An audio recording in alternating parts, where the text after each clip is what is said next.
৭১ পোস্টে জামাতের সঙ্গে বিএনপির একটা তুমুল বিতর্ক চলছে।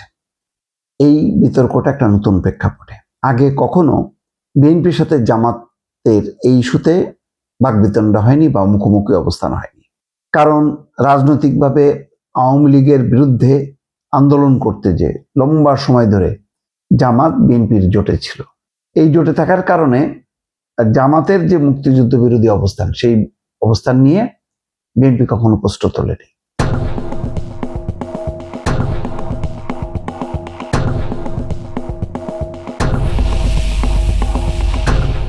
এখন যেহেতু বিএনপির প্রধান প্রতিপক্ষ জামাত, সুতরাং এখন বিএনপি রাজনৈতিক সমালোচনার নানা দিক তো আছেই, সেগুলো যেমন তারা করছে যে জামাতের নানা রকম বক্তব্য নিয়ে, তেমনি ৭১-এর মূল জায়গায় নিয়ে এখন বিএনপি প্রায় প্রশ্ন তুলছে। তথ্যমন্ত্রী জহিরুদ্দিন স্বপন বলেছেন যে ৭১ প্রশ্নে গ্রহণযোগ্য অবস্থান না নেওয়া পর্যন্ত জামাতের সঙ্গে বিতর্ক চলবে। অর্থাৎ ৭১-এ তাদের যে অবস্থান, সে অবস্থান সঠিক ছিল নাকি বেঠিক ছিল, এটা পরিষ্কার একটা স্টেটমেন্ট দেয়া, ক্ষমা চাওয়া। এই অবস্থানটা যদি জামাত না নিতে পারে, তাহলে এই জামাতকে ওই যেমন মুক্তিযুদ্ধ কাউন্সিল অধ্যাদেশ পাশ করার সময় কারা বীর মুক্তিযোদ্ধা হবে এই সংজ্ঞা নির্ধারণ সময় বলা হয়েছে যে তৎকালীন জামাত, তৎকালীন মুসলিম লীগ, তৎকালীন নিজাম ইসলাম, তারা ছিল মুক্তিযুদ্ধ বিরোধী শক্তি এবং পাক হানাদার বাহিনীর সহযোগী শক্তি।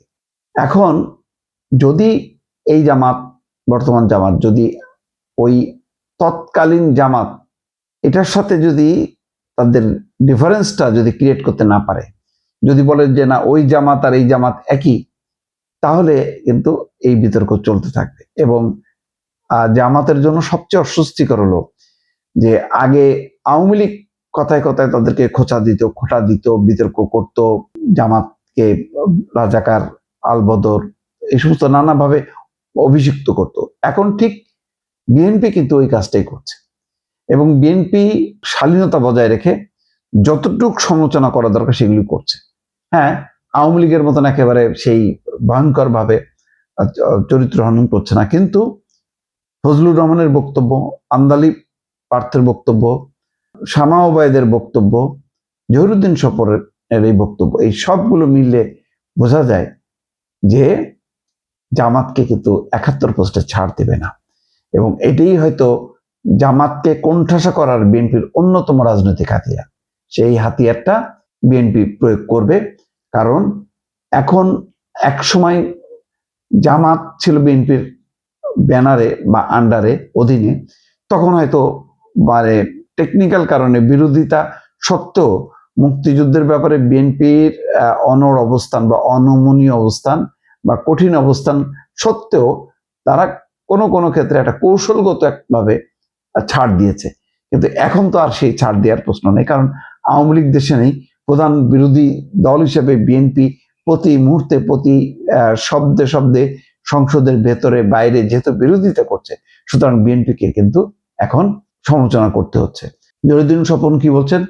আওয়ামী লীগ জুলাইয়ের রক্তের দাগ মুছে না ফেলা পর্যন্ত এই বিতর্কে মীমাংসা হবে না।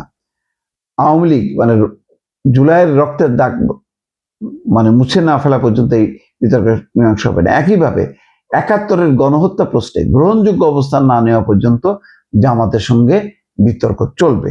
তথ্যমন্ত্রী বলছেন বিএনপি একদিকে এই বিতর্ক চালিয়ে যাবে সংবিধান, সংসদ, গণতন্ত্রের মধ্যে এবং রাজনৈতিক প্রক্রিয়ার মধ্যে, এই বিষয়ে আপোষ করা হবে না। বিরোধী দলের প্রতি ইঙ্গিত করে জহিরুদ্দিন স্বপন বলছেন, বিরোধী দলের আসনে এমন একজন ব্যক্তি আছেন কারাগারে যার সান্নিধ্য পাওয়ার সুযোগ হয়েছে। তার জানা মতে তিনি ইসলামী ছাত্র সংঘ বা এইরকম প্রচলিত ছাত্র সংগঠনের প্রোডাকশন হিসেবে জামাত ইসলামের রাজনীতিতে আসেননি। তিনি তার নিজস্ব চিন্তা থেকে জামাত ইসলামীকে দেখেন এবং নেতৃত্ব দেন। যাই হোক, সেটা হয়তো অন্য প্রসঙ্গ, কিন্তু ওই যে ৭১-এর প্রশ্নে গ্রহণযোগ্য অবস্থান, এই ব্যাপারটা জামাতকে এখন সিদ্ধান্ত নিতে হবে। যদি সিদ্ধান্ত না নেয়, সেই জামাতের উত্তরসূরি, পাকিস্তানের আমলের সেই জামাতের উত্তরসূরি হিসেবে যদি জামাত এখনো নিজেদেরকে দাবি করে যে সেই ধারাবাহিকতা, তাহলে প্রতি পদে পদে বিএনপির এই সমালোচনার মুখে তাদেরকে পড়তে হবে।